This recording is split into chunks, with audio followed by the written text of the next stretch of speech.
I'm Madison, and this is my husband and I's 2017 170 wheelbase two-wheel drive Sprinter van. We've had it since 2018. It's had two different interiors in the inside. We've traveled coast to coast in Canada and the US, about 140,000 kilometers. And winter's our favorite season, so it seems really suitable. You're here in the snow. We have all of our plumbing and systems inside the vehicle. Since dump stations are often closed, we didn't want a gray tank that is too large.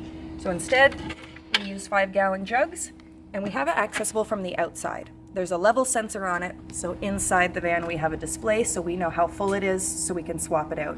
Since we got two puppies that we're now bringing in the van with us, I felt extra need for helping them stay clean. Dirty vanner is fine, but dirty dog seems not so good. So this is the doggy wash station. So it has a hose that attaches, and we can then rinse off the dogs outside the vehicle before bringing them in. Originally our van was all about our full-time home, and we lived and worked in it. Now our van is absolutely the adventure rig, and so it's far more about our comfort and the comfort of the dogs. So we have our couch for the puppies, which we typically have the puppy blanket on for the exact reason that Maud's just demonstrated. Our van has no propane, and that means for cooking, we're all electric. So we use an induction cooktop, an electric kettle, we have an Instant Pot, and then we have all of our outlets located here that can go tuck away when we're not using 120 volt. In our van, we wanted to maximize storage. We know lots of people are worried about keeping their vans open, and while we felt that, we also know the pains of not having enough storage. So we played the game of how narrow of some upper cabinets we could make and find those quite useful. We're able to get nice little bins that make it easy to pull down our cooking ingredients. In your van, it's all about what makes sense to you. For us, we have an insane love of lattes, so we have a latte machine.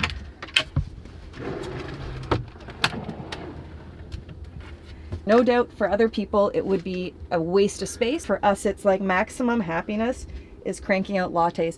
We now call this the accidental coffee truck because we sometimes hang out with friends and our fellow vanners, and we end up with a lineup of everyone with their mug, because you know you got to bring your own mug, and we make a lot of lattes, but it's a ton of fun and a lot of satisfaction. My husband and I own a camper van company called Ray Outfitted. We do custom vans, we work with DIYers, we do a whole mix of stuff. For when we were renovating this van, part of our goal was to show people that you didn't have to use expensive materials to have a really nice finish. So this entire van is built with plywood and Home Depot cedar slat ceiling.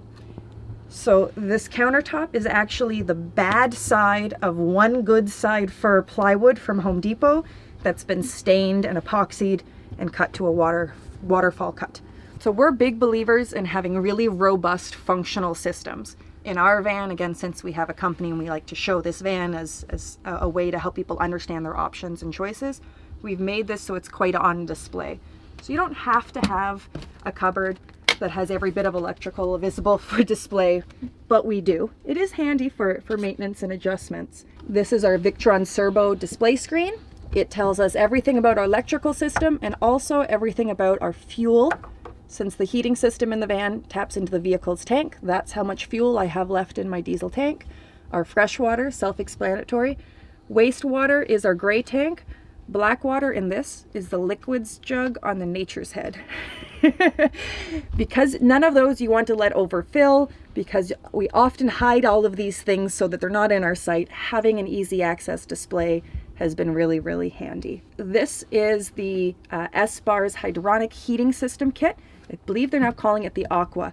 This van has their prototype, so the van now has radiant heated floors, engine preheat, hot water, and heated air all through this one system, and it has been a luxury. Over here is a thermostat. It works in concert with the S-Bar system, but it also controls the 12-volt air conditioner. Since we have puppies, we wanted the ability to make sure we could leave them in here safe and comfortable, be it hot or cold outside. So this is a Calori 12-volt air conditioner.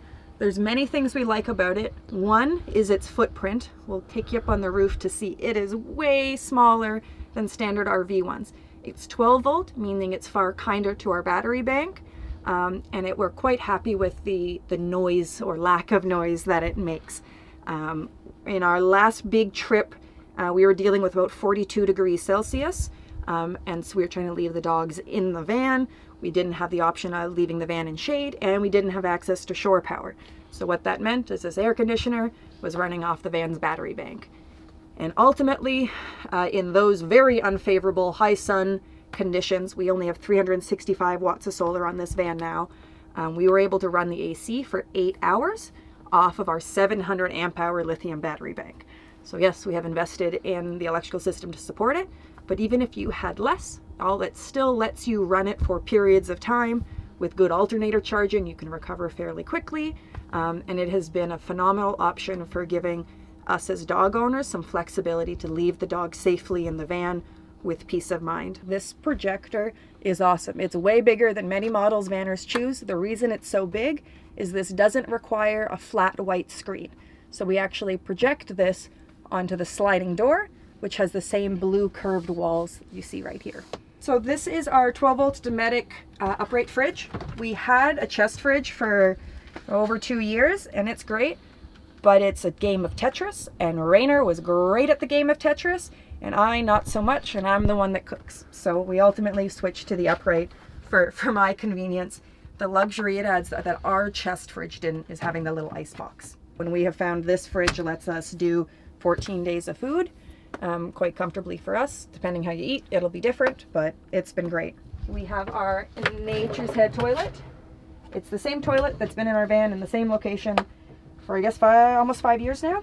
So you can see the level sensors attached to it that report to the screen. We wanted to have a really big garbage pail. I lived 2 years full time in this van with like a mailbox size garbage pail. And so when we redid it, I wanted a big garbage pail that meant I wasn't forever looking for somewhere to take out my garbage. So we now have a large garbage on a slide out. And a little bit more for all our pantry foods. We have these little drawers for all the cooking utensils and cutlery. One big cupboard here, it'll swing all the way around. And so it has our Instant Pot, some cleaning supplies, and it also has the charging station for our Dyson vacuum. This van is also hooked up with a hydronic heating system, so that there's plate exchangers. Hydronic heater heats up coolant, antifreeze, whatever you want to call it, runs through pipes. Those pipes heat up the floor. Those pipes then also run to a plate exchanger behind the grill here, and fans run to give heated air. And there's another plate exchanger by our sink to give us hot water from the same system. So that hot water services the sink and the doggy wash station outside. Once the system's been on, I'd say for 10-15 minutes, the hot water you're getting out of your sink, if you're not picky, you can make your tea out of that water. You have to be a little careful. This is a full-size queen where we sleep with our heads there and feet here. So this is not modified or cut down in any way. I just bought, this one's actually a $200 mattress off Amazon in queen size. So we also have our little reading lights. They're great because they also have USB ports on them. And then the little block there is actually my cell phone holder so that I can lie in bed and watch something on my phone because I have insomnia. And you can see Maud loves the bed. For lighting, it's always important to have zones. So we have all our ceiling lights on, but I can over here turn off the ones above the bed. I can dim down my strip lights back there, or I can turn them right off. For anyone really observant, they'll have noticed these lights are on and this one isn't. This is actually wired to the door. So when the door first opens, that light automatically comes on. Once the door's been open long enough or the door's been closed, it turns off. It's really handy just for coming in the dark and not needing to flick a light on. We have 2 max air fans, one over the bed and one up front. We have 2 because you might have noticed we have not a single window that we've added. That's intentional. We love cold weather camping, and we know in cold weather camping, any windows you have, you want to cover them up. And so we chose to have more insulation and fewer windows. So the 2 max air fans means that I can still fully circulate and exchange the air. We have the 2 swivel seats. These are the aftermarket swivels. If you're ordering a van from factory, get the factory ones because it means you don't have to have the short-legged stools that I have for the seat. For insulation, this van was insulated in 2017 and we used rigid foam and Reflectix. More commonly now, we use lizard skin and Thinsulate in combination. Our big belief is the best insulation is the installation you can install, because something is better than nothing and perfection does not exist when you are insulating a metal box that'll have wind everywhere and has giant windows. Get something that you feel good, that makes sense to you. If you want to have good bug nets, you can do the budget-friendly way, which we did for more than 2 years in this van, which is buy Amazon ones with magnets and mangle your way through. And now we have the roll-left ones. These are made in Quebec, Canada. They're built custom to your vehicle, and they are quite glorious. So once I zip this down, I now have the magnetic open. These are made so that they can be flexible. So ours has an attachment point here. This is left so it can roll up so we can access this, but I can also drop it down and close it all off. And so it's quite lovely. It's a small enough mesh that the tiny bugs that can still bite you don't get in, but it's also easy enough to roll up and put away. On a rainy day, the last thing you want is while you're carrying groceries and things in, is to be battling your bug screen. On this side is our electrical system. So this is a Ray outfitted Blue Sea breaker panel. It's 12 volt, 120 volt, and solar all in one. With a 3000 watt Victron inverter. That is 7 100 amp hour Battleborn batteries on display. Our system is intentionally spread out a bit more to make it easier when we're giving tours and explanations. You can have an electrical system with this much power in much smaller footprint than what we've done here. This is the coolant tank that's part of the hydronic heating system. These black cords is because the hydronic heating system can either run off electrical or the diesel. If you had a gas model, you could run off gas. Ours is diesel electrical. Behind that is our 2 water tanks. You don't have to have 2, that's just what we happen to have, and why buy more when you already have them? There's a Wii Boost. The van also is wired to make it easy to use a Starlink, so we have ports to be able to plug in.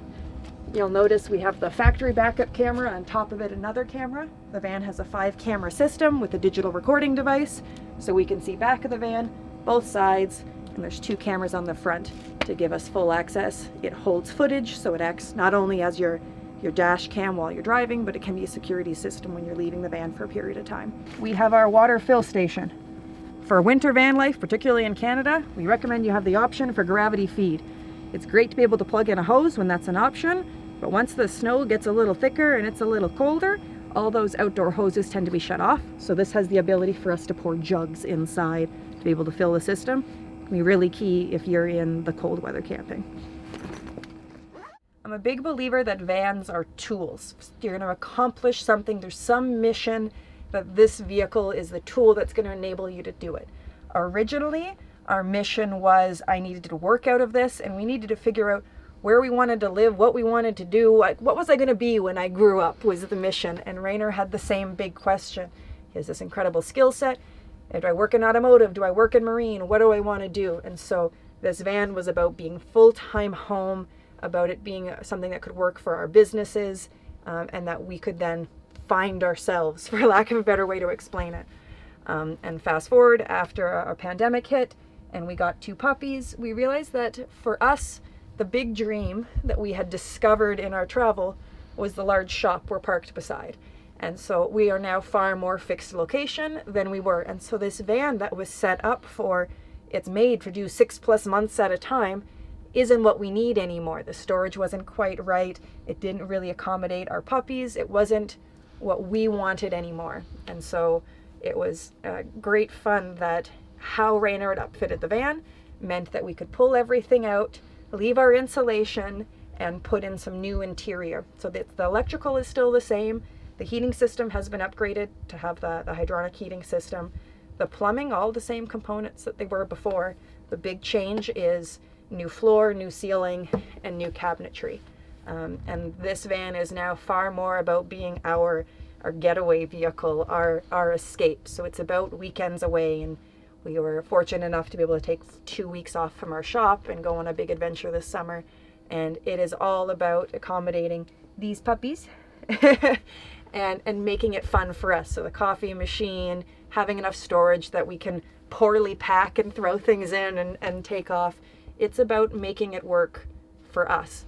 I think your life changes and your van should change. So since Rainer, my husband, is a custom van builder, for us, our van became this, the original outfit was this, well, we did this 5 years ago and look how well it held up, but we use better tools, we have better knowledge, everything's different now. And so getting to redo the van means that we now have something that our clients can come see.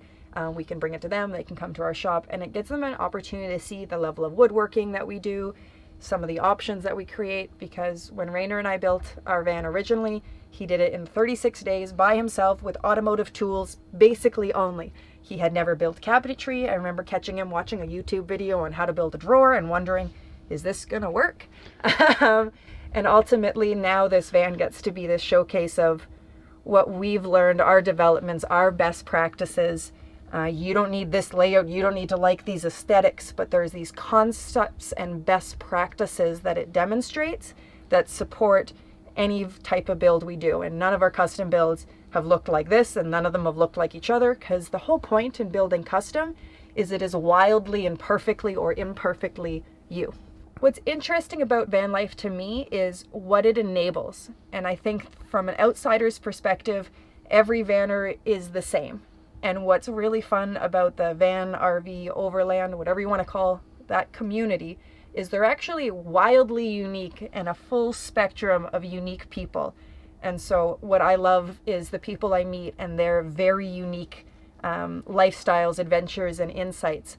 And the vans that we build for people, what we are enabling. One of our clients, I think he just won the World Ironman for the 50 plus category. It was clearly our van that made the difference. Joking aside, it's really incredible. We built this van that was made for a man to do triathlons, and we're building it at the peak of COVID, going, when will there be a triathlon again? But now we get to see photos of his van in the parking lot, and it's filled with sedans with people taking naps. And he's in his tricked out transit van with all of his comforts and luxuries. Ultimately, what's so amazing about van life is what it can enable, what it can allow you to do. And you don't need to want to sit on a couch with puppies the way I do, and you don't need to run Ironman triathlons or whatever they're called, but it's what do you want to do? We built vans that are for medical doctors, and we built vans for athletes and retirees that want to travel, or people who are just so tall that there's not a factory RV that accommodates them. And so what's fun is you get to join people on their van life adventure and what that means. Next year, we're figuring out how to fit 3 ice boats inside a Sprinter van for traveling to, I didn't know that you could race sailboats on ice. Now I do, and I'm excited to figure that out. And I think that's the point, is that the vanning world, we're a bunch of weirdos that nothing quite fit us, so we built our own box that we could fit in. When you're thinking about building your own van, whether you're hiring someone or doing the DIY, it sounds weird to say, and maybe a little doomsy to say it, is picture the collision and picture things breaking. Even a small body hit on the exterior, if you want a body shop to fix it, they need access from the inside. So if you're building things with brad nails and glue, it can be really hard to get those out to allow work and get them back in, because that's the ideal, is that we don't have to rebuild the whole interior if we can pop it all out in pieces. On our YouTube channel, Ray Outfitted, Forrest quite kindly filmed a series. We took apart a van. We thought we were only going to need to pull apart a bit because the original builder had done some electrical incorrect and made some plumbing mistakes. But how the van was built, the spoiler, we had to gut it. And it was devastating and shocking. And now I look at photos on the internet and go, why do we want to win the photo contest without the ability to repair it? Eventually things will break. Eventually things will need maintenance. If you can't access the plumbing, if you can't get to the electrical, if you can't let your van be repaired, these are things that matter. It's a vehicle. Think about it as a vehicle. Build it like you want to maintain it and own it for a long time. Selecting a van builder, finding which one that suits you, is actually really tough because the van build industry is a little bit of a wild west. Finding someone that will speak to you not only about what the pretty finishes are, because that matters, but you want to make sure they're talking to you about that repairability, durability, functionality, and the big one for us is always accessibility. If you're looking at build and you can't figure out how to get to the electrical system, where the plumbing system is, where the water pumps are, those things are going to matter down the road. Winning the photo contest on Instagram isn't the best measure of who's a skilled builder. Living in a van has taught me more about myself than I knew I needed to learn, if that makes any sense. Part of the reason we originally moved into a van is I have chronic illness and I have a hard time managing it. And living in this tiny space where the point is to focus on you was a really insightful and amazing journey. I think living in a van as a couple, my husband's in the shop working right now, it taught us a level of communication, not just about to each other and explaining what we want from each other, articulating what I need for me, reaching up your hand when you need help, saying I'm so hungry, I'm getting to that hangry place. Knowing what you need as a person can make you a better spouse, a better friend, maybe just a better person. And so for me, living in a van was all a lot of self-reflection and a prioritization, because you've got so little space and you only have so much time, and living in a van, everything takes longer, from your dishes to your cooking to cleaning. Somehow it all takes longer, or you just need to do it that much more frequently. And so it really does make your priorities clearer. And that's what I'm most grateful for, is Rainer and I set out in our van in 2017 with no idea of where we wanted to live or what we wanted to do or how we wanted to fit into this world. And we sit here 5 years later with a real sense of us and our goals and our dreams. And I don't think we would have achieved that if we had stuck with our old lives in a fixed location. If you want to see more from us, our personal travels on Instagram are VNM Vanlife. If you want to see more of Rainer and his work, it's Ray Outfitted. There's a website, there's an Instagram, there's a YouTube for Ray Outfitted. Thanks for watching, and if you enjoyed this video, please share it with a friend. Also, if you want to watch more alternative dwellings, we've got a playlist popping up right here, and we release new episodes every single Sunday, so consider subscribing.